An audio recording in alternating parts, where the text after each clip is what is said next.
Salut à tous, aujourd'hui podcast avec Florent d'Horizon, première partie où vous allez découvrir le fondateur de la team Iron Shark, donc le coach Iron Shark, Florent d'Horizon. Dans la deuxième partie, vous découvrirez Florent d'Horizon, l'athlète, et puis enfin le fondateur de Iron Shark Nutrition. Eh bien, je te laisse te représenter, et puis voilà. Ouais, et ben écoute, donc je m'appelle Florent d'Horizon, j'ai 28 ans. J'ai commencé la musculation à l'âge de 15 ans, donc il y a 13 ans. Et donc en fait, mon parcours, après avoir commencé justement l'entraînement en salle et la muscu, j'ai commencé mes premières compétitions en 2012 pour ensuite avoir établi ma dernière compétition qui était Olympia amateur, hein, je précise, en 2019. 2019, du coup septembre 2019 à Las Vegas. Voilà. Ok. Donc, euh, voilà, après mon parcours, c'est vrai qu'il est un peu spécial. J'ai été mis dans le bain, on va dire, du travail et d'un rythme de vie assez compliqué depuis que je suis jeune, hein. Depuis l'âge de 16 ans, j'ai dû me dépatouiller tout seul. Donc, pour payer à la fois mes études, me payer un logement, me payer tout ce qui est nécessaire à ma réussite, hein, parce que de toute façon, y a deux écoles, hein. C'est soit on se laisse aller, et dans ce cas-là, je serais devenu quelqu'un, on va dire, qui ne faut rien de sa vie, ou du moins pas dans le bon sens, si tu veux, voilà, Ouais. dû à mes fréquentations d'avant, et soit je me reprenais en main, puis je cherchais à évoluer, à passer des diplômes, et puis à me perfectionner pour ensuite voilà, avoir une bonne carrière professionnelle. Au niveau de mes diplômes, tu vois, par exemple, j'ai eu mon bac à 18 ans, donc un bac STI, donc sciences techniques et ingénieur, pour ensuite déboucher sur un BTS d'après-vente automobile, donc tout ce qui est gestion d'un atelier, mécanique, diagnostic, tout ça. Ensuite, j'ai enquillé encore sur une licence en technico-commercial pour apporter vraiment une plus-value au côté technique que j'avais, mais le côté vente, ce qui me plaisait un peu plus, du commerce. Mais au final, je n'ai pas été au bout de la formation parce que, voilà, comme je disais tout à l'heure, j'ai un gros souci, moi, avec l'autorité. Euh, des Mais profs qui après, enseignent je te l'ai pas quelque demandé. chose, tu vois, sans avoir vécu, Ouais. j'ai du mal. J'ai Mais beaucoup de est-ce mal, en que fait. quand même cette licence, même si t'as pas été au bout, elle te sert actuellement? Tu sais, sur tout le côté de mise en avant, de vente que tu as de coaching et de ton autre casquette qu'on parlera Alors, plus tard. euh, absolument pas. Ok, bah, comme ça, moi. C'est là le paradoxe, absolument pas. C'est en fait dans tout ce que j'ai pu faire comme diplôme depuis que je suis jeune, même le BTS, tout ça, parce qu'on a une approche aussi qui est commerciale, hein, avec Ouais, l'accueil client, le marketing, beaucoup de choses. En fait, ça me sert pas du tout, parce que encore une fois, tu vois, et moi j'ai vraiment un souci en fait avec l'école, c'est que la plupart du temps, on t'enseigne des choses qui sont très théoriques, et tu te rends compte que dans la pratique, mais on est à l'opposé total de ce qu'on peut t'apprendre. Donc c'est pour ça bah, aussi complètement. Ouais. que j'ai du mal avec dès qu'on me parle d'études, de diplômes, de tout ça. Pour moi, ce qui fait un homme, enfin quand je dis un homme, j'englobe hommes et femmes, hein, dedans, ce qui fait de lui quelqu'un de compétent, de lui ou d'elle quelqu'un de compétent, ce n'est pas la partie théorique que cette personne a pu apprendre, mais c'est vraiment L'expérience. Ouais. l'ensemble. Mm. Tu vois, c'est l'expérience. Avoir un diplôme, c'est bien, mais si d'ailleurs tu n'es pas autodidacte pour te Ouais. perfectionner, de toute façon, tu n'arriveras pas à avancer, Bah, je tout pense que c'est, simplement. comme tu dis, c'est bien que tu aies dit, c'est un ensemble. Parce qu'il faut quand même des bases théoriques, je pense. Mais Exactement. concrètement, si tu pratiques pas en même temps, c'est pas utile. Puis après, pour rebondir un peu là-dessus, tu vois, moi, sur mon BPGEPS que j'ai passé en 2011, si je dis pas de bêtises, 2011, ouais. Toi, il y a un exemple tout bête, mais un des formateurs nous avait dit achetez la méthode de la vie, vous en apprendrez plus qu'ici. En fait, le souci est là. C'est Tu vois que tu déjà, et vois, c'était en 2011. à l'heure actuelle, même moi, de toute façon, hein, j'ai pas le BPGEPS. Donc en fait, si tu veux, nous, c'est un peu spécifique. Quand on fait de la préparation physique ou du coaching online, on peut très bien avoir suivi des formations à l'étranger, ce genre de choses, mais ce n'est pas reconnu en France. On a le Exactement. droit d'exercer parce qu'en fait, on fait du conseil en ligne. Voilà. Donc ça, on a le droit d'exercer. Mais par contre, si demain, je veux être coach en En salle, salle, ouais. vraiment, je ne peux pas. C'est interdit. Ouais, c'est Mais ça. de toute façon, ça ne m'intéresse pas parce que je ne suis pas fait pour être coach en salle. C'est en fait, c'est deux métiers qui sont vraiment à part. Les gens souvent confondent le coach qui va être en salle avec le préparateur physique, par exemple. Pour moi, c'est deux métiers qui sont vraiment à l'opposé, pour la simple et bonne raison que moi, par exemple, demain, je ne peux pas être coach en salle, comme un coach en salle demain ne peut pas être forcément préparateur physique. Et c'est pas pour autant qu'il y en a un des deux qui est moins performant que l'autre ou qui a moins de compétences. C'est juste des compétences qui sont différentes.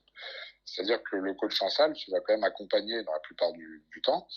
La plupart des cas, c'est que tu vas accompagner quelqu'un, tu vas l'initier en fait à la musculation. Tu vas l'initier sur des mouvements par rapport à la posture, par rapport à ce genre de choses.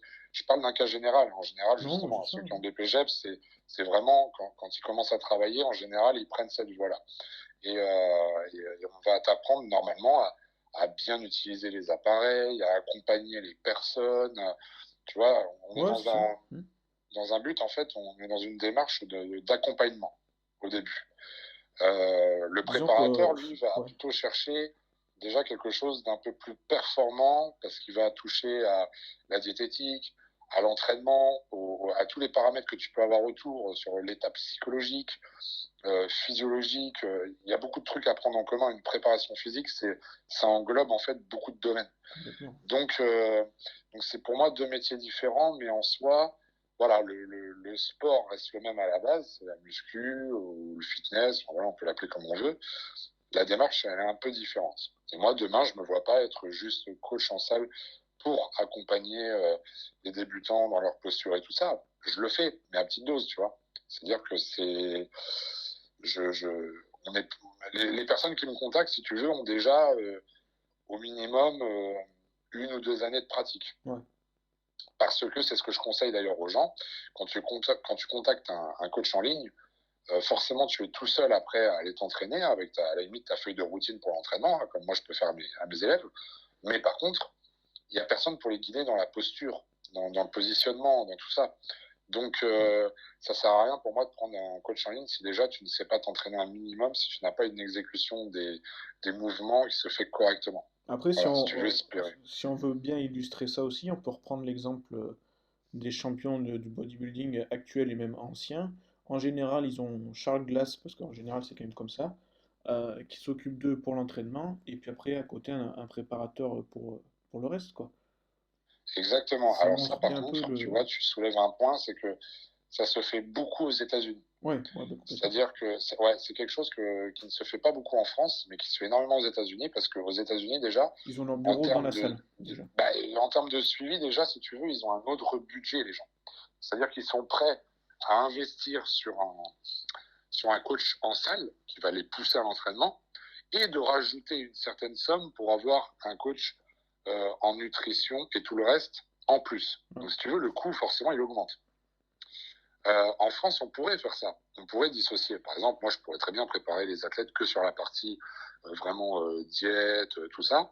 Et en plus de ça, la partie entraînement, à la limite, il prendra un coach qui est directement en salle, quelqu'un forcément de réputé, de compétent, parce que quand on cherche la performance, il faut quand même aussi avoir de grosses connaissances. On pourrait le faire, mais le problème, c'est que si tu veux, le prix, ça passerait pas en France. Tu vois, c'est pas encore Non, mais ouais. Puis de toute façon, il n'y a pas il y a pas les structures pour, je pense, parce que je exactement. regarde les Ouais. nouvelles salles qui marchent, qui fonctionnent, c'est plus les salles d'avant, quand tu as commencé ou quand j'ai commencé. C'est des grosses salles où il y a plus, même moi, le coaching que je faisais, je l'ai fait pendant 3 4 ans en salle. Ça n'existe plus, des mecs comme ça. Exactement, avec les salles low cost en plus, bah C'est forcément, il pas n'y a plus de possible. personnel. Donc, quelque part, ça enlève du taf pour ceux qui ont des PGEPS, parce que c'est vrai que ça devient de plus en plus compliqué quand même d'être coach en salle. C'est très Bah, compliqué. à part Moi, faire j'en des ai cours co, plusieurs d'élèves qui galèrent à trouver du travail justement en salle. ouais, c'est ça. Mais, et en même temps, ça donne encore plus de boulot maintenant pour ceux qui le font en ligne. C'est là le paradoxe. Ouais, C'est-à-dire que, bah oui, parce que avec Instagram, avec les réseaux, tout ça, ça se démocratise. Et maintenant, on arrive sur quelque chose, en fait, où les gens, bah, vu qu'ils n'ont pas de suivi en salle, vont chercher un suivi personnalisé avec des coachs qui ne sont pas forcément à leur portée de main, par exemple dans la salle ou quoi, mais qui le font en ligne, où ils sont connus, ou qui ont un certain palmarès, ou une façon de fonctionner, quoi. ouais. Et le problème, c'est qu'on tombe dans un autre paradoxe, c'est la crédibilité aussi. Parce que bon, pour toi, il y a aucun souci, mais il n'y a pas que toi qui coach et il y en a certains, c'est pas du tout ça, quoi. Exactement. Bah, le souci aussi maintenant, c'est que, comme je t'ai dit tout à l'heure, c'est que quand tu veux faire de la préparation physique, enfin, du coaching en ligne, euh, tu peux le faire puisque c'est du conseil que tu donnes, donc tu as le droit sans avoir forcément de diplôme spécifique. Le problème, c'est que du coup, bah, comme tu l'as dit, c'est que ça, Ça on peut brasse.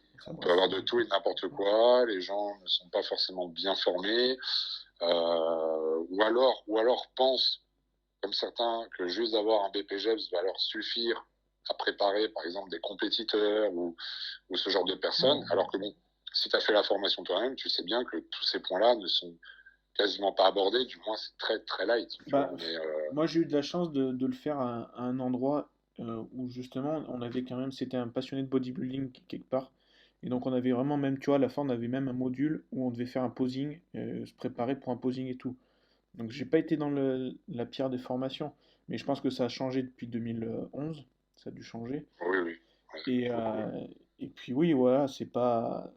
Concrètement, c'est à ma sortie du BPGEPS, je pouvais pas préparer quelqu'un, quoi. Faut être clair et net. Exactement. En fait, maintenant, le plus important, c'est de ne pas griller les étapes. Et la plupart des personnes, c'est ce qu'elles oublient maintenant, c'est-à-dire on peut pas s'inventer coach et préparateur d'athlètes du jour au lendemain. C'est Non. pas parce qu'on a fait une scène, une compétition qu'on devient préparateur.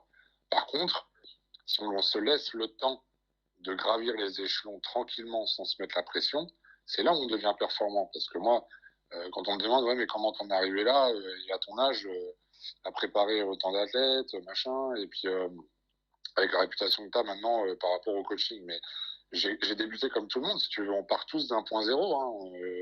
Après, ce qui fait la différence, ben, je pense que c'est vraiment l'implication qu'on y met, Ouais. la façon aussi de communiquer, parce que c'est important, tu sais, il faut avoir une certaine pédagogie. On choisit une direction aussi. Moi, je pense que tu as pu le voir sur les réseaux, je suis quelqu'un qui assume à 200% ce qu'il fait en suivi, en coaching et ma façon de penser, et je ne déroge pas à la règle. C'est-à-dire que demain, je te dirais pas, par exemple, que une diète flexible est efficace ou que non, parce qu'en fait, j'ai mon opinion et mon point de vue par rapport au suivi. Ouais. Donc, à partir du moment où tu restes dans la même lignée, bah, c'est simple, hein, c'est soit ça divise au niveau de ton audience, ou soit justement ça rassemble les gens qui sont en accord avec toi et tu as une certaine communauté du coup qui te sera fidèle par rapport à ta façon de procéder dans le coaching. Après, ça plaît ou ça plaît pas. Le plus important, encore une fois, c'est la santé des personnes que tu coaches. Ça, c'est ma priorité, par exemple. Ouais. C'est la qualité du suivi et forcément les résultats. Voilà. Ouais, mais ce qui compte aussi, je pense, c'est aussi, comme tu disais, enfin, tu, ton coaching, il doit te ressembler à toi, parce que si tu t'adaptes aux autres, que tu fais quelque chose d'autre, ça marchera pas non plus. Exactement. Exactement. C'est très, très, très important de vraiment être fidèle à ce qu'on fait du début à la fin. Ouais. Voilà, on peut pas.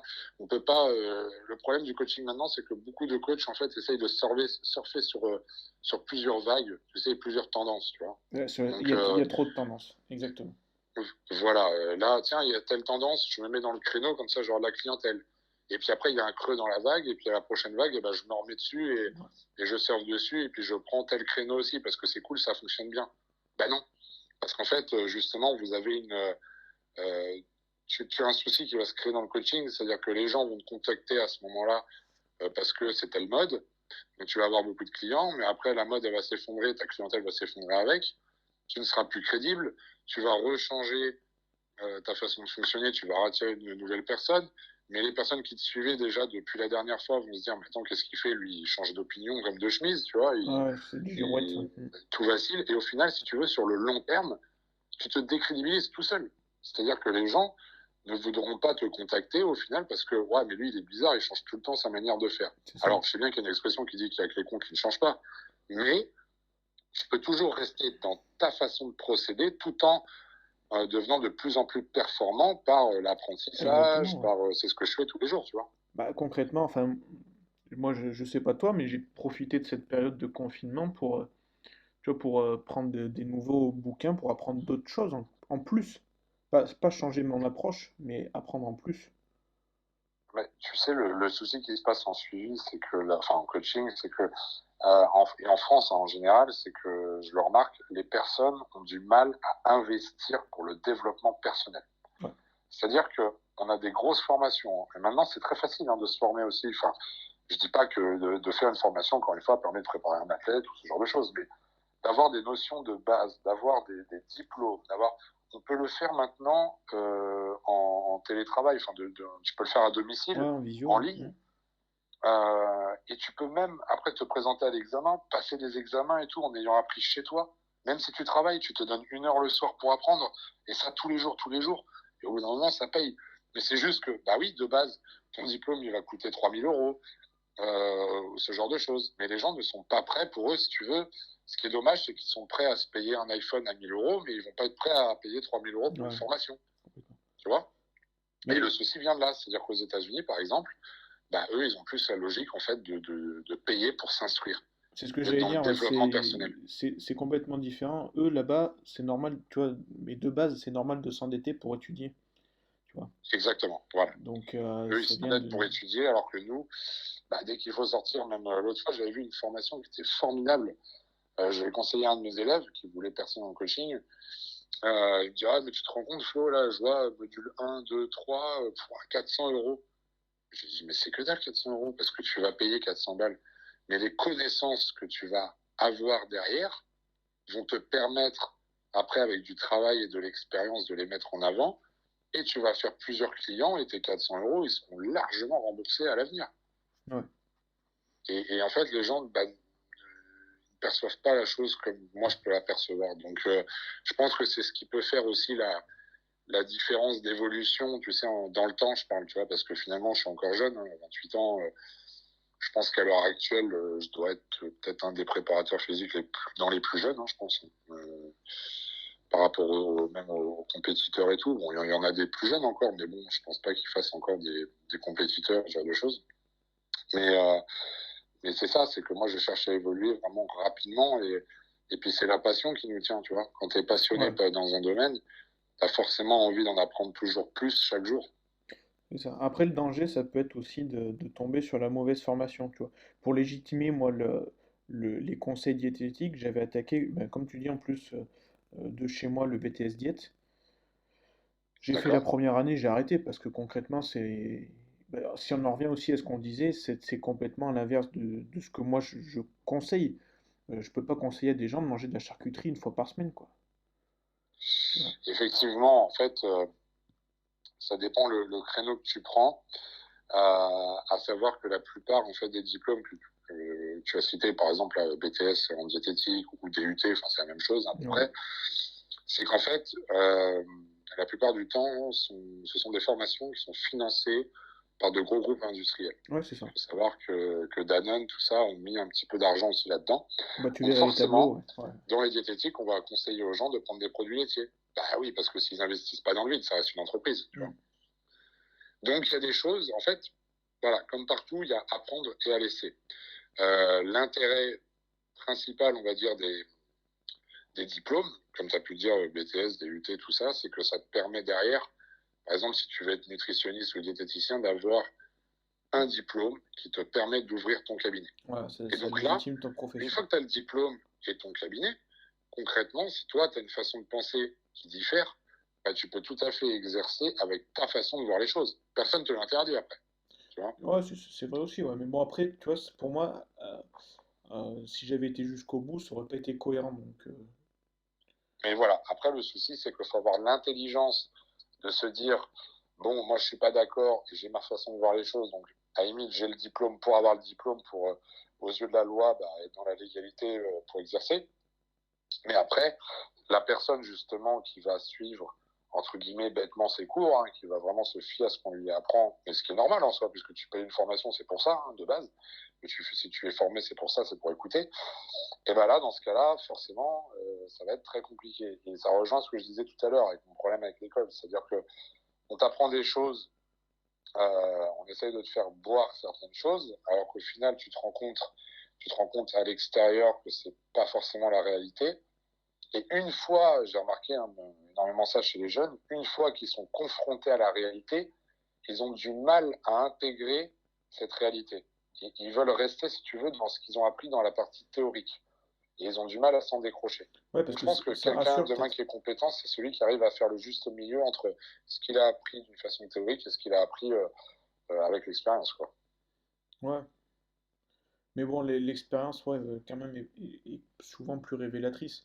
Après, oui, il faut avoir la volonté de mettre le pied dedans, je pense. Et puis, et aussi, je sais pas toi, mais peut-être partir avec un bon mentor, tu vois.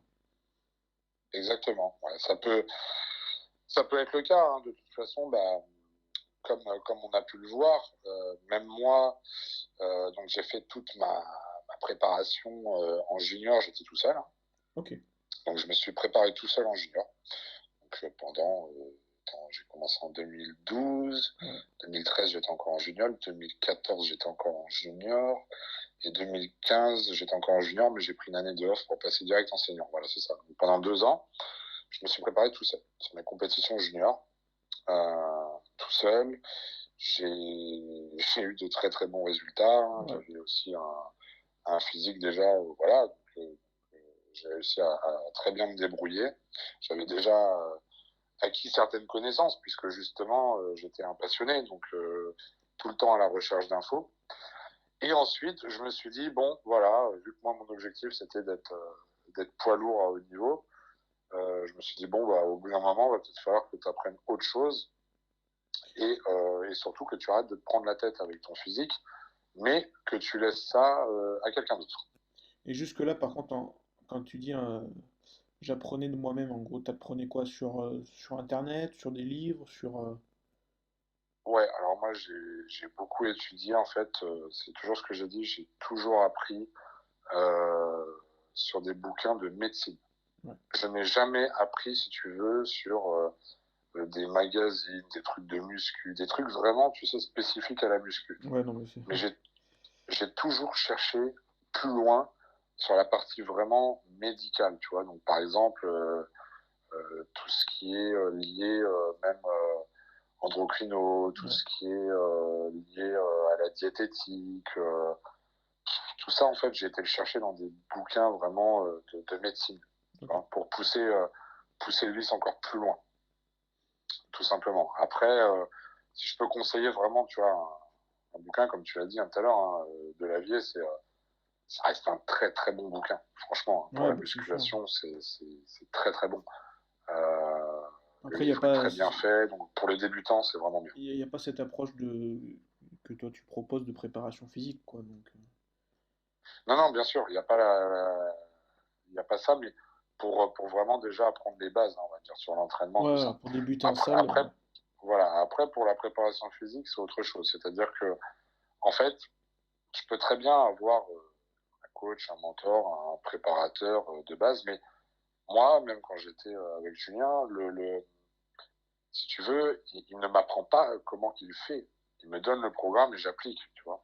ouais, ouais, bah Mais oui. par contre, de voir ce qui peut être fait, et ben si la personne elle est intelligente, c'est là justement en rapport avec ses bouquins, par rapport à ce qu'elle a appris tout, va chercher les informations.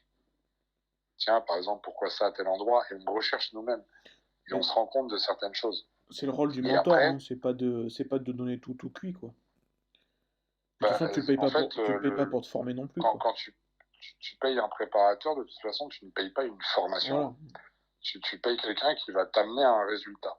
Et ça, c'est souvent ce que je redis en story, hein, c'est que les gens sur Insta, tout ça, parce que les gens ont du mal à le saisir. Des fois, ils pensent qu'en prenant un coaching, ils vont prendre quelqu'un qui les forme pour dire bah, comment tu dois faire pour arriver à tel niveau. Alors non, on te donne les instructions pour y arriver, mais c'est comme si demain tu allais à la boulangerie, que tu trouves tel pain, oh, il est super bon, vous me donnez la recette que je refasse chez moi. Bah, la boulangerie ne va jamais te donner la recette puisque c'est son savoir-faire. C'est exactement ça. Voilà.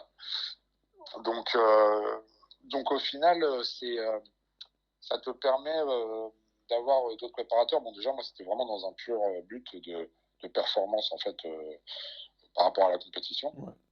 Donc, du coup, tu es Mais, passé directement avec Julien. Julien Suel. donc, ouais, donc je suis resté avec Julien. Je suis resté. Attends, on a commencé ensemble en 2000. 2015 jusqu'à 2018. Fin 2014, début 2015, ouais, c'était ça, hein, à peu près. Et puis, on a fait 2015, 2016, 2017. Et ton premier. Et après, c'est tout, parce qu'après, après, c'est tout. Début 2018, je me suis arraché le biceps, donc de toute façon, on a arrêté là. Okay. Donc voilà, donc ça m'a permis, en fait, si tu veux, de ne pas me prendre la tête, en fait, sur mes suivis. Ça m'a permis de découvrir vraiment la compète à haut niveau, ça m'a permis de me donner au maximum, et puis vu que moi je suis vraiment un compétiteur dans l'âme, j'ai besoin j'ai pas besoin en fait d'avoir quelqu'un qui me motive, tu vois, à m'entraîner, à faire ci, à faire ça, parce que je suis motivé tout seul. Mais j'avais juste pas besoin je voulais pas me prendre la tête sur mon physique. C'est quelqu'un encore à l'heure actuelle, hein, j'ai pas envie de me prendre la tête sur mon physique puisque je le fais déjà sur les autres. Tu vois, donc me rajouter une contrainte, en plus on n'est jamais objectif avec soi-même. Non, bah non. C'est ça qui est très important quand tu fais un préparateur, c'est que lui il a un œil extérieur et donc objectif que toi. Tu peux être en préparation, tu ne verras jamais assez gros, jamais assez sec, jamais ceci, jamais content en fait. Ah, mais c'est clair. Donc ça c'est normal, hein, c'est humain, mais il faut savoir faire la part des choses. Et moi ça m'a permis, si tu veux, déjà quand on a bossé ensemble, forcément, tu as une approche, tu vois comment il travaille, tu vois la façon de faire avec les athlètes, tout ça. À savoir que lui-même, auparavant, a été coaché par Patrick Chor, par plusieurs grosses têtes comme ça. Donc, en fait, lui aussi s'est imprégné de ces gens-là, et ainsi de suite, tu vois. C'est la préparation physique pour athlètes, c'est la continuité, on va dire, d'enseignement, tu sais, qui se propage comme ça. Et en fait, chacun a sa signature par rapport à sa façon de faire, à sa façon de penser. Par exemple, moi, c'est pas parce que j'ai été préparé par Julien ou Chris Aceto qu'aujourd'hui je fais la même chose. Je suis même à l'opposé, tu vois. Mais justement, ça te permet de choisir ta direction, de voir un petit peu où tu vas. Et forcément, tu te fais aussi ton expérience toi-même. C'est-à-dire que même moi, quand j'ai commencé à coacher, j'ai coaché certains athlètes gratuitement au début. Et je leur ai dit, voilà, écoute, tu veux faire de la compète, t'as pas beaucoup d'argent. Moi, je te propose un coaching gratuit. Par contre, en contrepartie, je ne peux pas te promettre un podium ou un super gros physique. Je sais pas, tu vois ce que je veux dire? C'est un petit peu le cobaye, on va dire, du début de... Ouais. Tu mets le pied à l'étrier, quoi, en fait. C'est pour les deux. Ouais, c'est ça. C'est-à-dire que ça te permet d'apprendre, d'expérimenter, de voir comment évolue le corps, comment ça fonctionne, de voir jusqu'où tu peux pousser les choses. Donc voilà, à partir du moment déjà où tu n'as pas fait payer la personne, même si demain elle fait pas un gros résultat, elle t'en voudra même pas à la limite. Parce que, après tout, j'ai pas payé ma prépa, et puis ça s'est bien passé, puis on a fait le mieux de ce qu'on pouvait faire. Tu vois. Maintenant, c'est clair que c'est une autre démarche. Quelqu'un qui a une démarche, c'est forcément, quasiment forcément, pour faire un gros résultat. Et forcément, le prix après n'est plus le même. Donc, mais ça prend avec le temps. Il faut laisser la mayonnaise prendre, comme on dit. De toute façon, il faut se faire sa réputation, il faut se faire son expérience, et puis comme tu dis, ouais, après, savoir aussi, je pense, faire le tri entre ce que tu veux faire et ce que tu veux pas faire, quoi. Exactement, et tu vois, pour te faire un petit truc assez marrant, c'est que quand j'étais avec Chris Aceto, moi, quand je l'ai pris, en fait, je me suis dit, je vais le prendre, déjà pour pas me prendre la tête sur ma prépa, et parce que, d'autre part, pour moi, c'était un investissement, parce que Chris Aceto, c'est 3500 balles les 16 semaines. Hein. Donc, c'est encore pas le même prix, tu vois, c'est encore au-dessus. 3500, 16 semaines. Hein. Tu te rends compte si tu prends plusieurs prépas. Du coup, je me suis dit, mais je veux voir comment il fonctionne, et je veux voir, vu que je suis déjà préparateur depuis un moment, je veux voir où j'en suis dans ma façon de préparer, et si je suis dans le vrai ou pas. Parce que, faut pas oublier quand même qu'Aceto, ça fait quand même 35 ans qu'il coach. Voilà. Donc, au bout d'un moment, quand t'emmènes des Jay Cutler sur Olympia, Sean Roden, ainsi de suite, voilà. le palmarès est fait, Il quoi. me semble que dans un Donc, podcast avec Fouad Abiad, il disait qu'il avait attaqué de coacher à 18-20 ans. Chris bah, Aceto. c'est ça, moi, tu sais que j'ai commencé à coacher, du coup, j'ai commencé la muscu à 15 ans et j'ai commencé à coacher à 18, Ouais. pour te dire. Bah, à 18 aussi, moi, mais Donc, bon, j'ai pas fait d'athlète directement, peut-être, mais. voilà. Non, moi, attention, hein, j'ai pas fait d'athlète directement non plus, hein. Ouais, J'ai vraiment commencé à coacher à 18 ans. Et comme je te dis, hein, j'ai commencé à faire du lambda, gratuitement, puis au fur et à mesure, c'est monté, c'est monté, c'est monté, ouais. hein. Mes premiers athlètes, je crois que je les ai faits, si je dis pas de bêtises, attends, je les ai faits, non, c'était avant 2007, 2000. Ouais, c'était à 2014, je crois. Ok. Ouais, donc déjà, tu avais Ouais, quand je crois même que c'était 2 ans de compétition derrière toi, personnellement, tu vois. 2014. Ouais, c'est ça. Déjà, j'avais 2 ans de compétition et ce qui est en plus ce qui n'est pas énorme en soi, hein. Donc Non, non, mais bon. c'est pour ça que quand j'ai commencé à coacher même des athlètes en 2014, tu vois, moi, je suis pas comme maintenant à me dire, je me prenais pas en fait de préparateur d'athlète. C'est juste certaines personnes m'ont dit ouais, j'aimerais bien faire de la compète, Flo et tout, tu pourrais me suivre. Bah écoute, ok, pas de problème. Bah c'est quoi le prix? Bah non, il y a pas de prix, je te fais ça gratuit et puis on voit ce que ça donne et comme ça on avance ensemble et moi aussi j'apprends avec toi et on y va quoi, tu vois. Mais je me prenais pas du tout préparateur physique d'athlète, quoi. Ouais. Je suis pas quelqu'un comme ça en fait. Moi, je peux pas me permettre de dire ce genre de choses si j'ai pas fait mes preuves. Donc, Puis je pense enfin, donc voilà. logiquement, on commence tous en ayant envie et en étant motivé à partager notre passion, en fait. Et c'est ça. C'est ça. Si tu veux faire de sa passion derrière avoir une possibilité d'en faire son métier, c'est quand même quelque chose d'assez unique. Je veux dire, Carrément. ça vaut tous les salaires du monde. Tu vois, si tu peux gagner ta vie en faisant ce que tu aimes, forcément, tu vas t'épanouir dans ton travail, donc tu vas t'épanouir aussi dans ta vie personnelle, etc. Et puis du coup, pour en revenir ouais, avec Chris Aceto, bah, quand j'étais avec lui, en fait, c'est simple, il ne m'a absolument rien appris. Mais quand je te dis rien, c'est rien du tout. Et ça m'a juste confirmé que j'étais dans le vrai. Oui, Donc oui. quelque part, si Donc, tu veux, donc, moi, pour moi, donc il t'a appris quelque chose quelque part. bah, en fait, voilà, c'est-à-dire que c'est bien ce que tu me dis parce que c'est exactement ça, si tu veux, c'est que j'ai mis 3500 balles, ok. Ah ouais, mais il m'a rien appris. Bah non, mais justement, c'est génial. Parce que ça veut dire que en ayant eu sa prépa, en voyant ce qu'il me faisait faire, j'étais carrément dans le vrai depuis un moment. Voilà. Et c'est là, en fait, où ça te rassure et tu te dis, putain, merde, je suis content, j'ai payé mes 3500 balles, mais en attendant, ça prouve là que je suis dans le vrai. Donc, Ok. je suis content du travail que j'établis. Voilà. De toute façon, si j'étais pas dans le vrai, ça se serait vite vu par rapport aux résultats de mes coachings. Ça, c'est Oui, sûr oui, aussi. bah oui, ça c'est sûr. Mais bon, après, il y a des personnes qu'on voit aussi, qu'on voit coacher et qui, à côté de ça, sont pas capables de faire les placements que tu as fait à Olympia, je veux dire. Donc, C'est ça. Après, moi, si tu veux, ça, on peut en parler aussi. Pour moi, tu ne peux pas, absolument pas devenir préparateur d'athlète si tu n'as pas été toi-même athlète. C'est impossible. C'est impossible. Et regarde bien, on parle de Chris Aceto, justement, et de tous ces gens-là, que ce soit Chris Aceto, tu vois, Patrick Tuor, si tu veux, tu regardes Rambod, tu regardes tous ces gens-là, ils ont fait Morosassi, tout ça. ouais, Ils ont fait de la compétition. c'est vrai. Même s'ils n'ont pas été Mister Olympia, ils ont eu un certain niveau, ils ont connu, ils ont su ce que c'était de faire une préparation physique. Donc derrière, ils peuvent être préparateurs. Pourquoi? Parce que les gens s'arrêtent au fait de ah ouais, mais moi j'ai appris, j'ai fait une formation, je peux préparer des athlètes. Et j'ai pas mis les pieds sur scène. Mais c'est impossible. Quand tu montes sur scène, comment tu vas savoir, comment tu peux être, comment dire, en coordonné avec ton athlète, comment tu peux être synchro avec lui, avec son état émotionnel. C'est impossible parce qu'il y a des choses qu'on vit en prépa que les gens ne comprennent pas.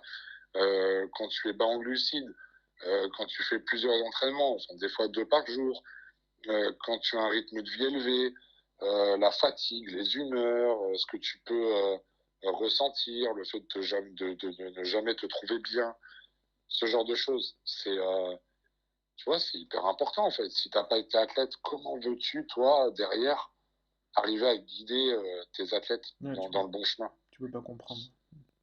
Tu peux pas comprendre ce qu'ils vivent. Donc, il faut l'avoir vécu pour comprendre ce qu'ils vivent et pour savoir le mettre en place. Parce que le coaching et la préparation d'un athlète, c'est pas juste lui filer un entraînement et une diète, hein. C'est que derrière, tu as vraiment tout un processus, un état psychologique, une façon de voir les choses, la vie rythmée par cet athlète, tu vois, tout ça, c'est beaucoup de paramètres.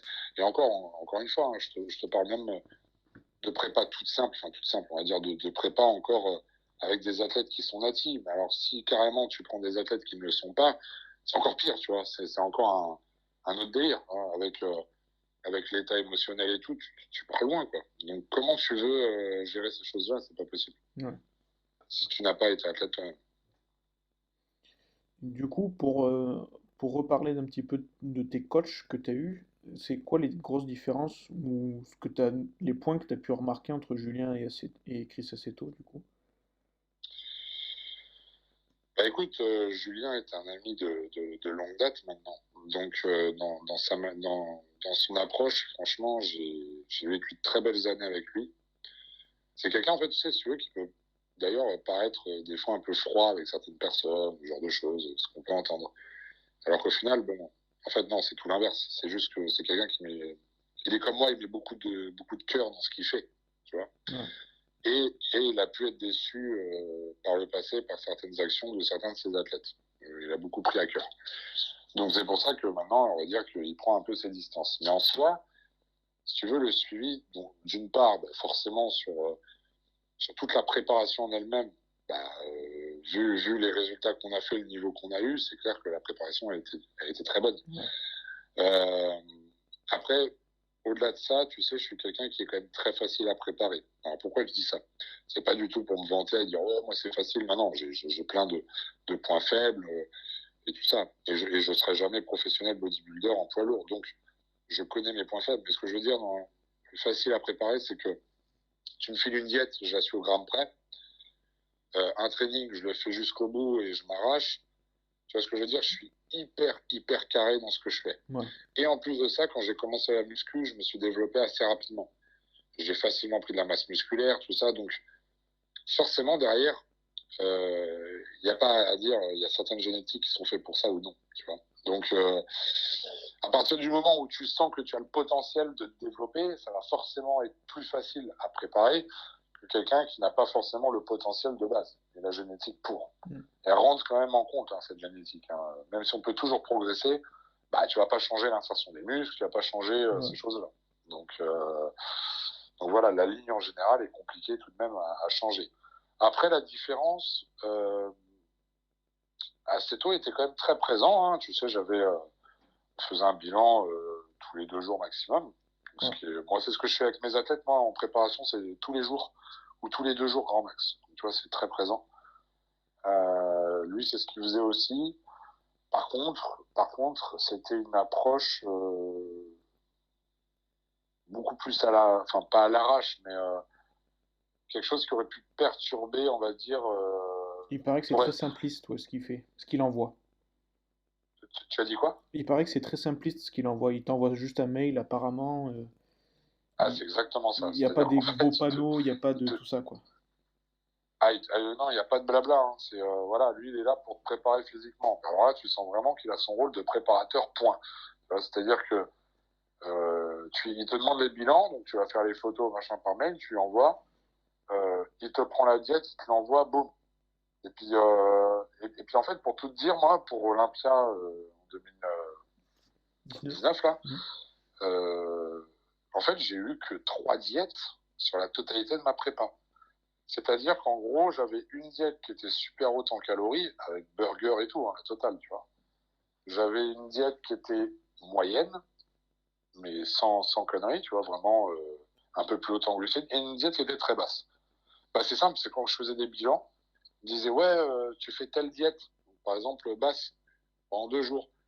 On revient un bilan, ah bah là, tu fais la moyenne. Ah bah tiens, demain, tu feras la haute. Après, tu rebasses à la basse, tu vois. Ah ouais, Et ouais. au final, il n'a pas changé du tout au tout les diètes, tu vois. C'est que sur 3 diètes, comme je t'ai dit, je suis quelqu'un qui est facile à préparer, en fait. Parce que moi, tu mets un coup de cyclique ou ce genre de choses, le diète cyclique, ouais, donc avec un cyclage des carbs, Ouais. des glucides, derrière, si tu veux, je réagis très très vite. En plus, je suis quelqu'un qui sèche très rapidement, parce que de base, j'étais très maigre, hein. Je faisais un 59 kilos pour 1m84, donc tu vois un peu la tige. Ouais. Donc forcément, derrière, si tu veux, en plus, j'ai un métabolisme qui est super élevé, donc bah voilà, je sèche rapidement, donc le plus important pour moi d'ailleurs quand je sèche, c'est de ne pas perdre de volume et de masse musculaire, c'est le plus dur, tu vois. Bah ouais. Donc forcément, j'ai fait des diètes pendant ma prépa qui étaient très hautes en calories, mais ça on l'a fait avec Julien aussi. Puis en 2017, je m'en rappelle, avant de faire Colmar, je faisais 117 kilos sur scène. 2 semaines avant, j'avais encore enfilé une pizza 2 semaines avant, quoi.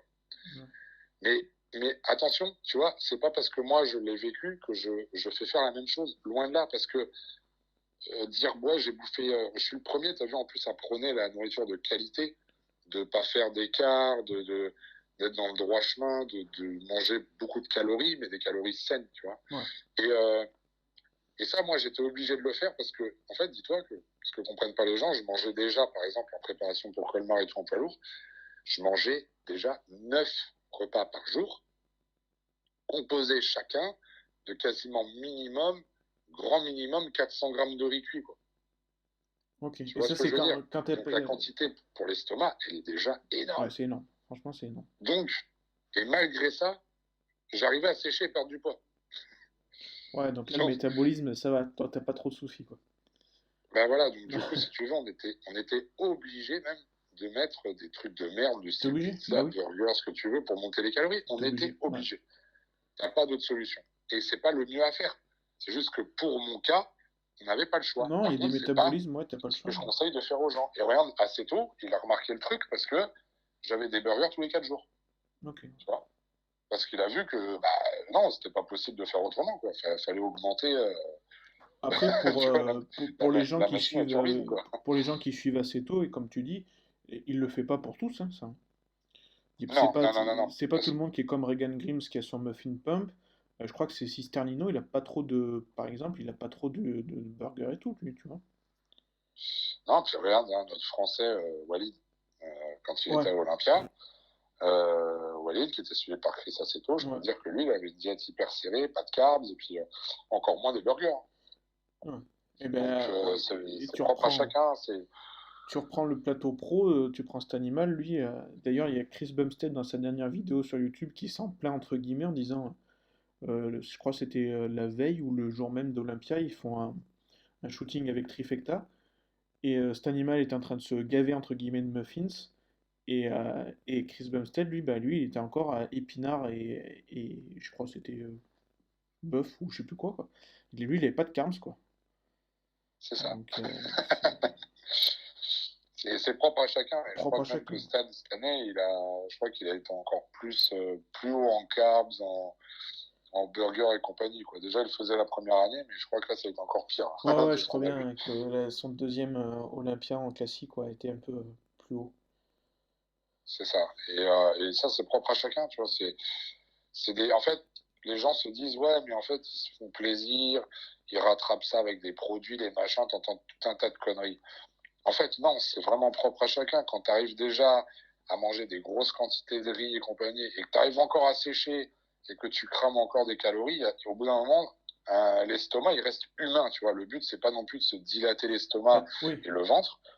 Donc, forcément, tu es obligé de rajouter, entre guillemets, bah, la bouffe un peu merdique pour augmenter les calories, quoi. Puis T'as plus le choix, en fait. comme tu viens de le dire, même se gaver de bons aliments, au bout d'un moment, ton ventre, il va pas esthétiquement, il va pâtir, quoi. Donc, C'est ça, voilà, faut faire gaffe tu à ça. vas, tu vas complètement éclater ta ligne, Ah oui. ce genre de choses. Donc, tu es obligé de trouver un maximum de calories dans un minimum de quantité, en fait. Mm.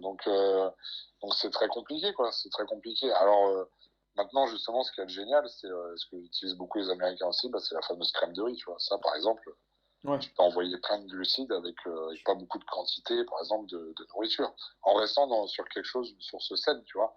Mais voilà, si tu as besoin d'envoyer des milliers de calories d'un coup, bah forcément, hein, tu tapes un burger, ce genre de truc, ça va vite, hein. Donc voilà, c'est pas forcément le truc à faire ou à conseiller, mais voilà, ça fait partie de mes préparations. Maintenant, à savoir aussi que avant que je bouffe comme ça, moi depuis que je suis junior, donc à partir du moment où j'ai commencé la compétition en 2012 jusqu'à vraiment 2000, on va dire 2015, parce que 2015 j'ai vraiment commencé ma grosse prise de masse. Donc 2012-2015, entre de 2012 à 2015, je n'ai quasiment fait aucun écart. Je suis resté pendant 1 an et demi sans un seul cheat meal. Vu que je me préparais seul, tu vois, pour moi, dans ma tête, c'était cheat meal interdit. Donc, je me faisais aucun écart. Donc, si tu veux, c'est pour ça que maintenant, ça me tiraille un peu quand on vient me dire maintenant, ah ouais, putain, mais le régime, pas d'écart pendant 3-4 mois, c'est dur. Bah, Non. en fait, j'ai envie de répondre aux gens, de base, si pour toi, tu as un souci avec la nourriture, et que tu as du mal à concevoir de ne pas faire d'écart, ne fais jamais de la compétition. Vraiment. Mais, parce que le problème, il est à régler au niveau déjà de la tête. C'est exactement ça, c'est mental. Ouais, est-ce que tu es prêt en fait à t'investir? Est-ce que tu es prêt à te donner pour un résultat physique en laissant de côté tout le plaisir culinaire que tu peux avoir avec des écarts et compagnie? Alors qu'en plus, en soi, honnêtement, maintenant, avec toutes les méthodes qu'on peut avoir, franchement, il y a vraiment moyen de manger sainement sans avoir besoin de faire des écarts pour se faire plaisir. Exactement. Il y a tellement de recettes. Maintenant, tu sais, beaucoup utilisent quand même les sauces zéro, ce genre de trucs, tu vois. Donc, au final, Ouais, tu vois, et je suis pas là pour me mettre en avant et je sais pas si beaucoup de monde me croira ou pas. Depuis entre 2014 et moi donc 2014 c'était la dernière année entre guillemets où je m'autorisais un peu à manger ce que je voulais entre guillemets, même si j'étais carré au niveau de la diète, mais le week-end en général je pouvais faire des écarts. Et je crois que la dernière pizza que j'ai mangée, enfin la première depuis 2014 que j'ai mangée, c'était en août dernier. Tu vois. Ouais, comme quoi. Et pourtant, je fais pas de compète. Et je me Ouais, mais suis. parce que tu as trouvé un équilibre, je pense. Exactement, parce que comme tu dis, bah, je sais me faire plaisir. Bon, bah, entre-temps, j'ai vécu à Montréal, donc là, tu vois, la crème de riz, je l'avais découverte depuis un petit moment. Enfin, tous des trucs comme ça, je sais cuisiner pour me faire plaisir et pas. Pour moi, un McDo, j'en ai pas besoin, tu vois. Bah, c'est ça. En fait, tu n'es pas frustré de ta diététique parce que tu as les apports nécessaires. Ouais. Tu arrives à le cuisiner, tu arrives à le mettre en valeur, par exemple. Donc, du coup, ça passe tout seul. Et moi, c'est exactement ce que je ressens aussi. Et là où je suis très content, par contre, c'est que ceux que je coach, c'est vraiment ce qu'ils ressentent avec moi. Ils me disent, hein, tous, hein, je leur dis, bah écoute, tu peux faire un écart ce week-end si tu veux. Je leur dis des fois, tu vois. Hmm. Ils me disent, franchement, c'est obligé, coach, parce que là, j'en ai même pas envie. Voilà, c'est ça. Bah, quand tu as ça, t'es hyper content. C'est-à-dire que mon boulot, il fonctionne, tu vois. C'est que ils n'ont plus cette envie de faire des écarts parce que ils sont comblés déjà par leur nourriture. Mais toi, ça devrait être la norme, et pourtant, c'est l'inverse, j'ai l'impression, tu vois.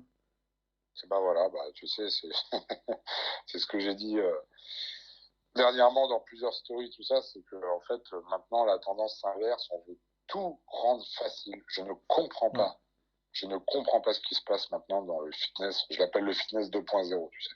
Ouais. Je ne comprends pas. Je n'arrive pas à saisir. Il faudra un jour qu'on m'explique parce que je ne saisis pas euh, quel est l'intérêt.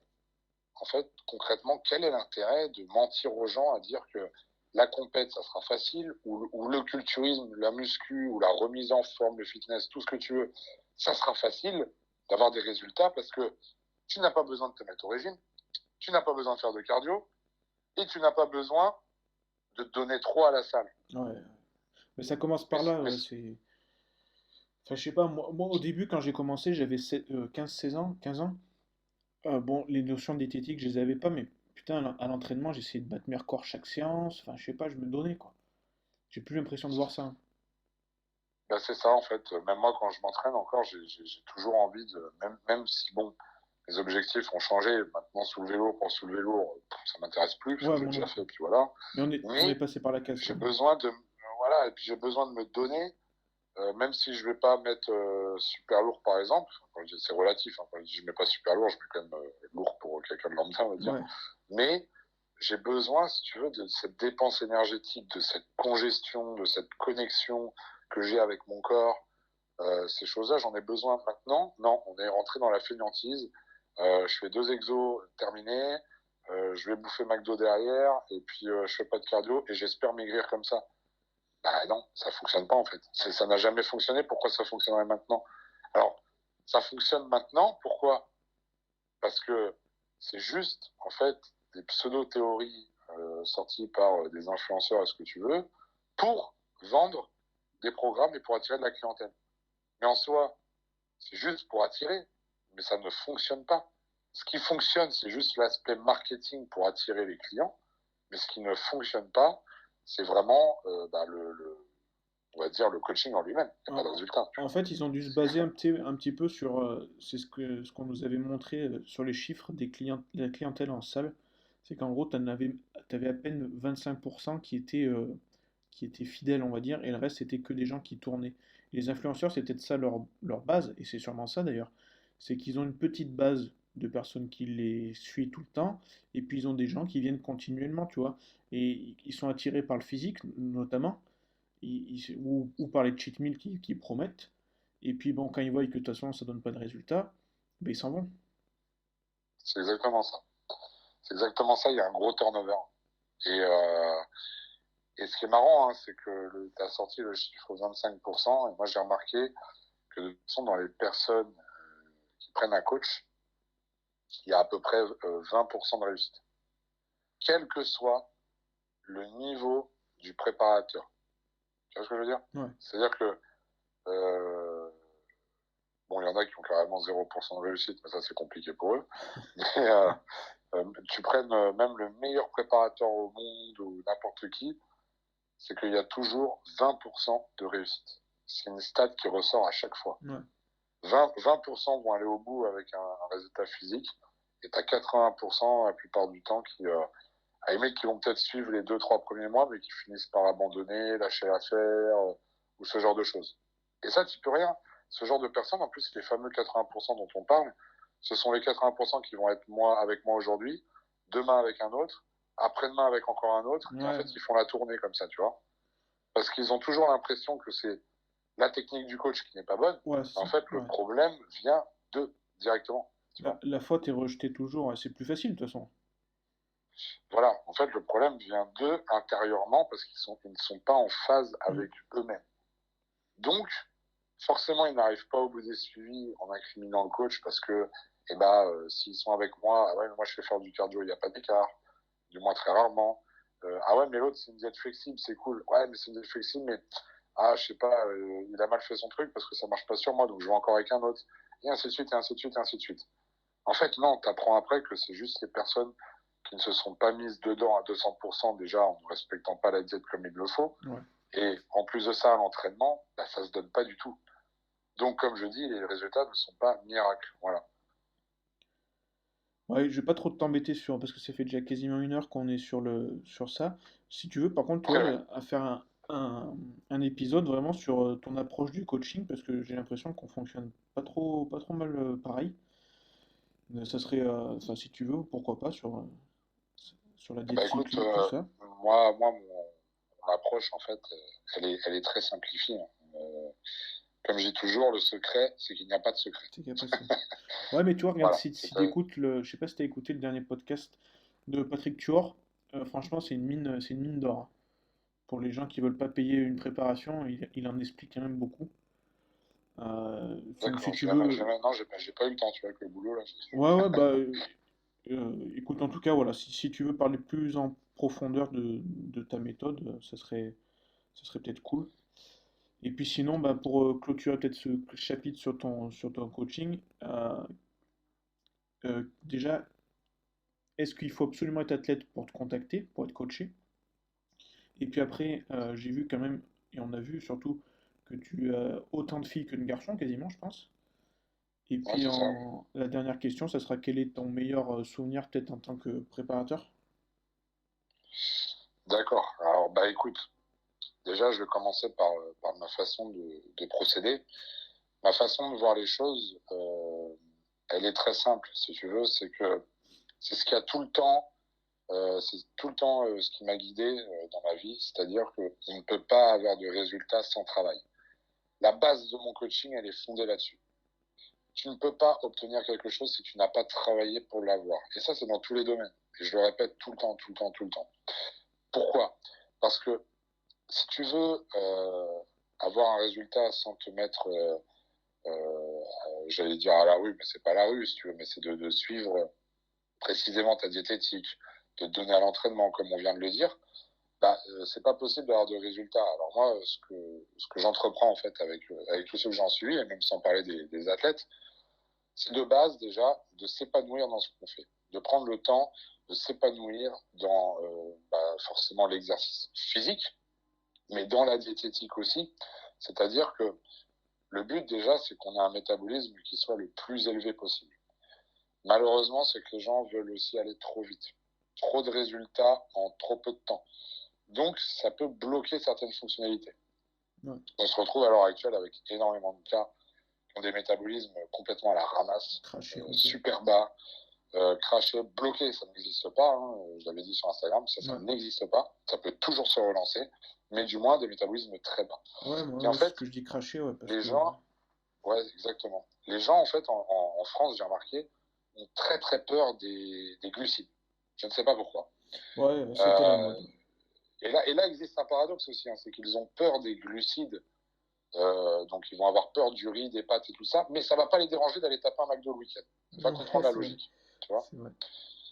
Donc en fait, moi ce que je préconise, c'est vraiment forcément de chercher à toujours être le plus haut possible, parce qu'on est dans un sport qui demande de la construction musculaire. Hein.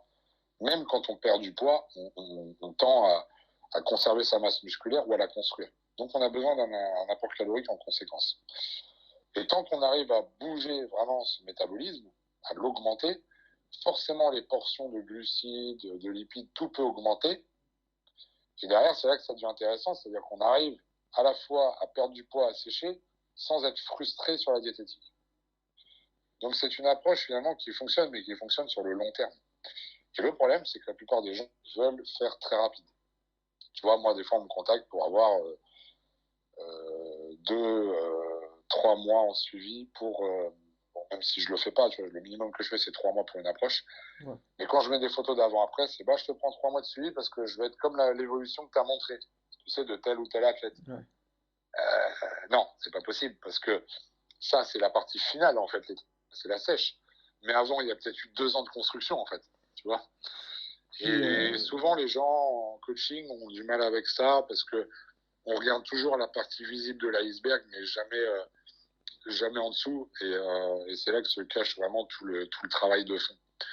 Donc, c'est super intéressant. C'est vraiment d'avoir une bonne gestion, en fait, de sa diète, de son entraînement, et surtout de base, en fait, c'est d'avoir une façon de penser. Voilà. Si tu es prêt à travailler pour avoir un résultat, si tu es prêt à te sacrifier quelque part, hein, parce qu'il y a des sacrifices à faire, bah tu y arriveras forcément, quelle que soit ta génétique, quelle que soit ton envie, ton objectif. Ça prendra le temps que ça prendra, mais si tu restes motivé, tu arriveras toujours à atteindre tes objectifs. Ouais. Parce que des personnes qui ont le talent, il y en a aussi, mais une personne qui a le talent et qui ne travaille pas, de toute façon, n'arrivera à rien. Par contre, la personne qui a moins de talent et qui travaille toute sa vie pour y arriver, forcément, et qui ne lâche jamais, il va forcément finir par y arriver. Tu vois. Ouais, c'est sûr. Donc moi, ça, c'est ma vision du coaching. Pour simplifier un peu la chose. Et après, je suis dans des techniques qui sont très basiques. Pourquoi? Parce que il n'y a pas 36 000 solutions, en fait. Les gens s'imaginent que, tu sais, il y a des recettes miracles, des pilules magiques, ça n'existe pas. La base des sources de protéines, ça reste toujours les mêmes. Ça reste du poulet, du poisson blanc, du saumon, des œufs, du bœuf. Tu vois, donc oui, mais il n'y a pas 36 000 solutions. Les glucides, le riz, la patate douce, tout ça, c'est du basique aussi. Après, bon, on joue forcément. Le préparateur ou le coach qui gère bien ça, il va forcément jouer avec les quantités, bien évidemment. Mais les ingrédients et les nutriments restent les mêmes. Les quantités et le timing aussi, parce qu'il y a certaines sources de carbs, notamment, que tu utilises différemment. C'est ça, en fait, l'organisation d'un coaching, c'est la stratégie du plan alimentaire, tout ce qui est mis en place. La source, c'est tout le temps à peu près la même, que ce soit sur les glucides, les lipides, les protes, tout ça. Par contre, la stratégie mise en place, ça diffère complètement.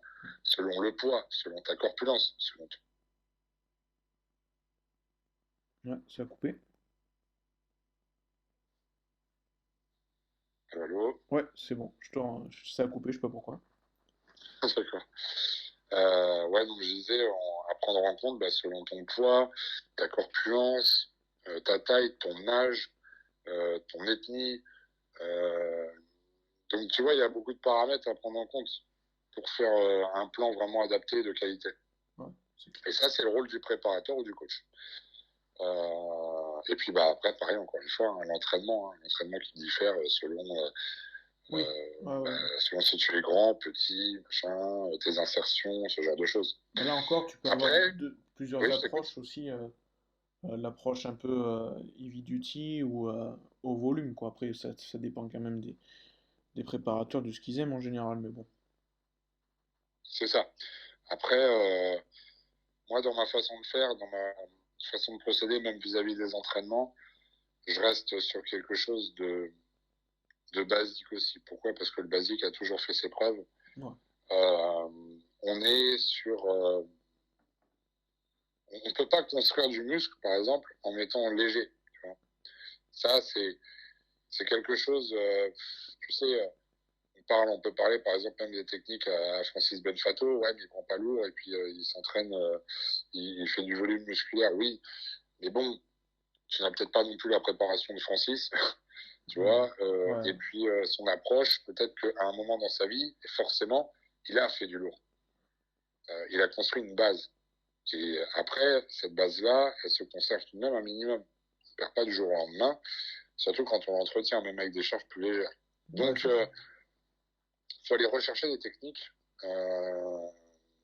Tout ne peut pas nous convenir, ça reste du personnalisé, mais ça reste du basique.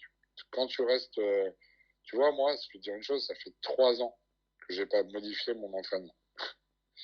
Il y a des pros, des fois, ça fait, je sais pas, 2, 3, 4 ans qu'ils ont le même entraînement. Hein. Mais De toute ce façon, qui en va faire la général, ouais, différence, ils ont pas changé grand-chose, hein, c'est... tous. Non, tu peux pas, au bout d'un moment, tu as fait le tour. C'est pas parce que demain, tu fais un super set en plus ou un machin, un truc, que ça y est, ça va tout changer dans ta vie. Ouais. Ce qui est vraiment très important quand on s'entraîne, c'est à la fois d'avoir une charge adaptée et assez lourde, et surtout lourde, mais avec une exécution parfaite, avec une connexion cerveau-muscle qui est parfaite. Ça, c'est important. Ouais, ça c'est clair. C'est le plus dur à avoir, je pense, la connexion cerveau-muscle. Parce que ça demande quand même du temps, je pense. Mais c'est primordial, quoi. Allô, allô. Ouais, tu m'as pas entendu du coup? Non, ça a coupé. Ouais, non, je disais que bah, la connexion neuromusculaire, c'est la plus importante. C'est la plus dure à avoir au début. Ça prend du temps, de l'expérience, mais après, c'est ce qui est le plus important, quoi. C'est ce qui fait le plus progresser. Exactement. Et tous les body de haut niveau, de toute façon, ils ont une grosse connexion cerveau-muscle. Bah Il n'y ouais. a pas de secret là-dessus. Les gens pensent, si tu veux, qu'ils sont à haut niveau juste parce que ils ont envoyé plus de produits que la normale, tu vois. Alors ça n'a rien à voir. Ça n'a rien à voir. Ils ont justement déjà une génétique de feu, hein, Ouais. vraiment. Et, ensuite, forcément, c'est appuyé par des techniques d'entraînement qui sont basiques pour certains, mais avec une grosse connexion cerveau-muscle et tout. Après, bien évidemment qu'il y a des prépas chimiques derrière, tu vois. Mais c'est pas parce que demain, l'athlète va en prendre plus qu'il va être plus gros. Rien à voir. Rien à voir, ça c'est complètement à part. Donc ça, faut vraiment faire attention avec qui on dit. Et puis, pour revenir ce que tu m'as dit, sur ce que tu m'as dit, vis-à-vis de mon équipe, ouais, je suis à 50% d'hommes et 50% de femmes, tu vois. Ouais. À savoir que les femmes, c'est hyper compliqué à préparer. Puis en plus, tu t'imposes une, enfin, t'imposes une éthique par rapport aux femmes, hein, tu l'avais déjà dit, mais Oui, bien évidemment. Hein. Même moi, tu sais, j'ai des valeurs sportives autres que juste la musculation. ouais. Et en fait, je veux pas tomber, tu sais, dans le coach, tu sais, juste le coaching un peu bling bling, m'as-tu vu, Je prépare des top modèles et puis les mecs, c'est que des men's physiques qui font de la télé. Tu vois ce que je veux dire? Ouais, Ça ouais, je m'intéresse vois. pas. Moi, je suis dans le suivi de personnes vraies. On est dans le concret, quoi. On n'est pas dans du superficiel. On cherche à progresser. Et les gens qu'ils progressent avant tout pour eux. Voilà. Donc, tu vois, même ma team, il y a toute une manière de penser, des règles. Ça peut paraître comme ça, tu sais, ça fait un peu gourou secte, tu sais. Ouais, gourou, ouais, ouais, ouais. si, si on tombe dans la team Iron Shark, tu sais, c'est ouais, dirigé par le gourou d'Horizon. En fait, non, c'est pas du tout ça. C'est juste que je veux qu'il y ait un très bon état d'esprit, comme si on était une espèce d'équipe de France, tu vois, et qu'on se déplace en compète, mais on respecte tout le monde, on est agréable, on vit le sport, mais de façon vraiment purement sportive et pas pas dénigrer en fait les autres personnes, le travail des autres, ou ce genre de choses, quoi. Il y a une ligne de conduite à avoir, hein, mais ça c'est valable dans la vie de tous les jours aussi, quoi. Tu vois. Ouais, bien sûr, ouais, ouais. Et moi en tant qu'athlète, j'ai toujours été respecté pour ça aussi, sur ma façon de me comporter. Donc j'ai envie aussi qu'en tant que coach, on me dise, ouais voilà, l'équipe à Florent, en attendant, c'est voilà, Ouais, il n'y a pas de problème, c'est ton ils image sont en plus, quoi. respectueux. C'est mon image aussi, tu vois, Ouais, donc bien je sûr. suis obligé. Et à l'heure actuelle, j'ai jamais eu de mauvais retours sur ma team en compétition et tout ça. Ouais, écoute, en plus, ouais, de toute façon, ça fait que du positif pour toi, parce que j'avais aidé quelqu'un sur une compétition en France. Euh, Punaise, à chaque sortie de remise de prix, t'avais un préparateur qui venait lui gueuler dessus parce qu'il n'y avait pas la bonne place pour son athlète. À bout d'un moment, après, t'as fait ton image toi-même, quoi. C'est ça. C'est, tu sais, maintenant, je vais te dire une chose, hein, c'est que la bonne approche, c'est l'approche ultra sportive, comme j'ai toujours enseigné. C'est-à-dire que on n'est pas premier, c'est pas grave. On apprend de ses erreurs, on avance et on sera encore mieux. Et ainsi de suite. Et on travaille, on travaille, on travaille. Euh, si certains préparateurs ou quoi en sont maintenant à gueuler sur le jugement, sur la façon, sur le classement, sur tout ça, alors pourquoi ils sont préparateurs en body, tu vois? Pourquoi ils sont préparateurs en compète? Parce qu'on sait pertinemment de toute façon qu'on est jugé par l'homme. Exactement. Euh, donc le jugement, il n'est pas forcément non plus super objectif. Des fois, tu sais, c'est humain. C'est dur. L'erreur, elle est Franchement, humaine. c'est dur. C'est dur. Donc dans ce cas-là, qu'ils fassent d'autres sports. Et puis s'ils sont pas contents du résultat et compagnie, comment veux-tu enseigner, toi, les valeurs de la vie, les valeurs de ce sport à ta clientèle, à tes élèves? Ouais. C'est pas possible. Tu vois, au bout d'un moment, c'est pas possible. Donc, c'est pas donner une bonne image de notre sport. Donc, tu sais, pour moi, venir gueuler sur les juges du classement et tout ce que tu veux, ça revient exactement au même que si l'entraîneur venait essayer de foutre une tarte à un arbitre sur un terrain de foot, quoi. Tu vois. C'est ça. Puis bon, de toute façon, On enfin voilà, quand la cloche a sonné, ça a sonné, quoi, c'est fini, puis voilà. Exactement. Donc, on en vient, si tu veux, au même débat, c'est que voilà, c'est une façon de voir les choses, c'est une attitude, c'est un comportement, et faut rester hyper droit, sportif dans ce qu'on fait. Je pense que c'est vraiment le plus important. Et à l'heure actuelle, je suis vraiment très content de ma team parce que c'est vraiment l'état d'esprit en fait qui en ressort, quoi. Tu vois, toujours de bonne humeur, de bonne ambiance. Ouais, ça a recoupé. La Allô? team Iron Shark, Ouais. justement pour ça, quoi. Et du coup, ouais, ça t'est déjà arrivé, ça t'arrive de recaler des prétendants, entre guillemets, à rentrer dans cette team? Ah bien sûr, bien sûr. Ah bah oui, oui, énormément. Ok, Je refuse plus de personnes que je n'en rentre. ok. Ouais. Ouais, ouais, ouais, non, non, je reçois énormément de demandes et je trie, vraiment je trie. Parce que bah déjà je peux pas prendre tout le monde parce que bah les places sont limitées si tu veux. Je peux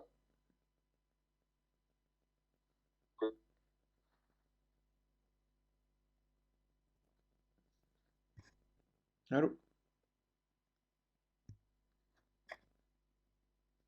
journée fait 24 heures. Hein. Donc déjà pour ça. Et puis après, c'est sur l'état d'esprit. Je pose beaucoup de questions. J'ai besoin de personnes qui sont impliquées, qui ne remettent pas la faute sur le coach en permanence, qui vraiment sont fixées par rapport à leurs objectifs et des personnes qui savent ce qu'elles veulent. Voilà, c'est le plus important. Ouais, bah, Au moins, comme ça, on sait où on va.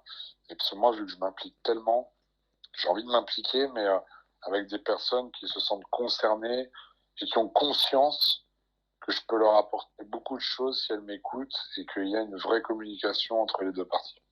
puis ce qu'il faut comprendre, je pense que y a rien contre les personnes que tu rejettes hein, nécessairement, mais c'est que ça permet de gagner des deux côtés. Vous perdez pas de temps et pas d'énergie, quoi, des deux côtés. C'est ça, non. Moi, tu sais, quand je refuse des personnes, j'en ai déjà refusé où ils m'ont dit ah ouais, ça y est, tu te prends à la grosse tête et tu refuses les gens. Et pas du tout. C'est justement parce que je veux que mon coaching reste qualitatif que je fais ça. Ouais. Si justement je prenais tout le monde, je prenais n'importe qui, c'est là justement où il faudrait se poser des questions et se dire mais c'est pas qualitatif le travail qu'il fait, c'est pas possible vu qu'il accepte tout le monde. Ouais. Donc tu vois, encore une fois, c'est vraiment pas contre les gens ou quoi que ce soit, c'est vraiment que je cherche à toujours faire de la qualité, donc à limiter mes places, donc à sélectionner. Je veux pas non plus être le coach que tu récupères comme le dernier paquet de chips sur l'étagère. Bon bah du coup, je vais prendre lui parce que bon, j'ai vu les autres, je sais pas trop. Moi, je prends lui quoi. Ouais, Non. Moi, j'ai envie que les gens qui me prennent en suivi, c'est vraiment parce qu'ils ont envie de travailler avec Florent Doris. ouais. Donc voilà, tout simplement. Et donc du coup, on va clôturer sur la partie coaching peut-être. Ton meilleur souvenir, c'est forcément la carte pro de Marco, non? Alors, on va dire qu'il y a deux gros souvenirs, deux importants. Bah, de toute façon, c'est clair, hein, la carte pro de Marco, hein, ça a été une sacrée bataille. Ouais. Sacrée bataille. À Vegas, Ouais, qui est déjà à venu Vegas. avec moi, il a fait deuxième dans Ouais. sa KT, alors que bon, on va dire que sur le jugement, c'était discutable. Mais, comme j'ai dit tout à l'heure, le sport, c'est le sport. Donc moi, j'étais le premier à lui dire, écoute, c'est pas grave, t'as pas gagné. En attendant, on fera encore mieux et on sera imbattable. Et quand on a fait le Danemark, il était en moins de 80 kilos, il fait troisième. Déception. Et là, je me dis, on va pas lâcher l'affaire. Demain, tu vas remonter sur scène en classique physique. Ouais. Et il m'a dit, écoute, t'as raison, j'ai envie de tout donner pour l'avoir, cette carte, et on va le faire. Et en fait, j'ai été voir le head juge. Pour ceux qui connaissent pas, c'est vraiment celui qui dirige la table des juges. Ouais. Et je lui ai demandé, je lui ai dit, mais qu'est-ce qui manque à mon athlète pour avoir la première place et la plus haute marche? Parce que on me dit, bah, il est très très bien physiquement, parce que bon, Marco a vraiment Ouais. un gros galbe sur les cuisses, tout ça, il est vraiment bien, quoi. Il est complet. Il me dit, il a encore un peu d'eau sur les jambes, un petit peu de rétention d'eau, voilà, faire des petits réglages au niveau de l'eau. Je dis pas de problème, ça en une nuit je peux le faire, il n'y a pas de souci. Donc on est rentré à l'appart. Et là, je peux t'assurer que c'est simple, hein, je l'ai réveillé toutes les 2 heures et j'ai fait des ajustements au fur et à mesure. Donc les ajustements, c'est vraiment vis-à-vis de la bouffe, tout ça. Ouais. Et je l'ai fait beaucoup manger pour le lendemain. Tu vois, je l'ai emmené même au burger et tout le tralala. Hein, j'ai joué avec le sodium et tout. Hein. Bah, Et, de toute façon, si tu voulais virer l'eau. et le lendemain, il était beaucoup mieux. Il avait encore pas mal viré la flotte. Il était encore mieux. Euh, on a travaillé le tan pour qu'il soit un peu moins foncé que la veille, mais par contre, on a enlevé un peu l'huile pour qu'il brille un peu moins. Parce que ça, faut faire très attention aussi. Il n'y a pas que la prépa physique. Il y a aussi la mise en valeur avec De la le tête. tan, avec l'huile et tout ça. Attention, hein, c'est très dur aussi. Il faut Ouais. jouer avec ça. Hein. Donc, j'ai mis un peu moins d'huile, tout ça, machin. Il est arrivé sur scène. Et là, franchement, en classique physique, mais il est au-dessus du lot. Il n'y a pas. Tout ressortait, il était impressionnant. Et j'ai vraiment pensé que c'était pour lui. Et je peux dire qu'à l'annonce de sa carte pro, c'était quelque chose. On en a chialé tous les deux. Ouais. Ah ouais, c'était une grosse, grosse victoire. Surtout que c'était un pro qualifieur. au Danemark, donc dominé par les Danois, Suédois, tous les pays nordiques, avec des beaux bébés hein, en plus. Hein. Et ils faisaient gagner beaucoup de Danois, ce genre de choses. On s'est dit, mais ça va pas passer, quoi. Parce que là, pour avoir la carte pro, il fallait faire premier de toutes les catégories de classique physique, quoi. Donc, pas simple. Ouais. Donc, quand il a eu la carte, c'était vraiment, vraiment quelque chose de magnifique. Et l'autre souvenir que j'ai aussi, qui est énorme, forcément, c'est Colmar en 2010. Attends, je dis pas de bêtises. En 2019, non, c'était l'année dernière. Ouais, l'année dernière, 2019. Colmar 2019, je pars avec toute ma team, on est quasiment 25. On est quasiment 25 hein, en comptant le staff, parce que j'ai ramené le chiropracteur, Ouais, je me rappelle, tu avais maquilleuse, fait des la vidéos. totale. Et puis, encore une fois, hein, que des très bonnes places pour mes athlètes. Donc, ça a été un très bon week-end parce que si tu veux, c'était un week-end vraiment de partage, de cohésion. Il y avait le chiro, on avait fait les survêtes, tout ça, la totale. Donc, ces moments-là de partage comme ça, franchement, c'est une grande aventure, quoi. Et là où je suis très déçu, c'est que cette année, j'aurais été le premier préparateur français à faire ça. Je devais présenter sur scène 24 athlètes à Colmar. Ah ouais, putain. 24 athlètes, ouais, et on devait être quasiment une soixantaine de la team entre les supporters, les autres athlètes qui étaient en prépa mais qui faisaient pas Colmar mais qui venaient pour soutenir leurs collègues, le chiro, maquillage, la totale, quoi. Tu vois, on était une grosse équipe. Voilà, on une petite soixantaine, on devait être une cinquantaine, mais bon, c'est déjà énorme. Et du coup, voilà, avec 24 athlètes sur scène, ils étaient tous prêts, quoi, tu vois. Ça aurait été un carnage, quoi. Je veux dire, en termes de place, c'était incroyable. Ouais. C'était incroyable. Et en fait, tout le monde m'a dit, ouais, c'est pas possible, tu y arriveras pas, parce que ça fait beaucoup à gérer, ce genre de choses. Et moi, tu sais, je suis quelqu'un, plus tu me dis ça, mais plus j'ai envie de prouver le contraire.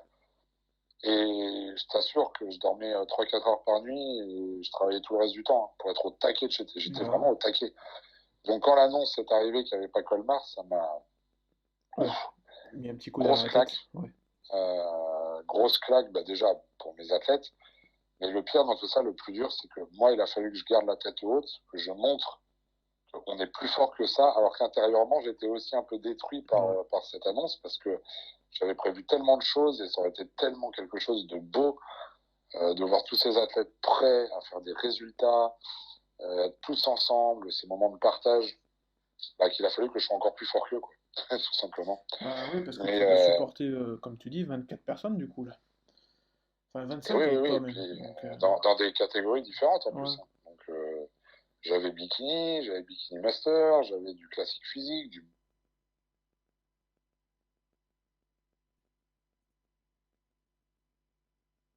on a Dylan en junior qui a un très très gros potentiel à l'avenir. Ouais, bah il fait même parler sur les réseaux américains, donc c'est bien. Mais bien sûr, voilà. Donc, c'est vrai que s'il continue comme ça, là, cette année, il aurait fait Colmar, je pense que voilà, il aurait fait encore un sacré bond en avant. Mais bon, c'est comme ça, c'est la vie, on doit rebondir, ce n'est que reculer pour mieux sauter. Ouais, Donc, il faut rester fort au travers de tout ça.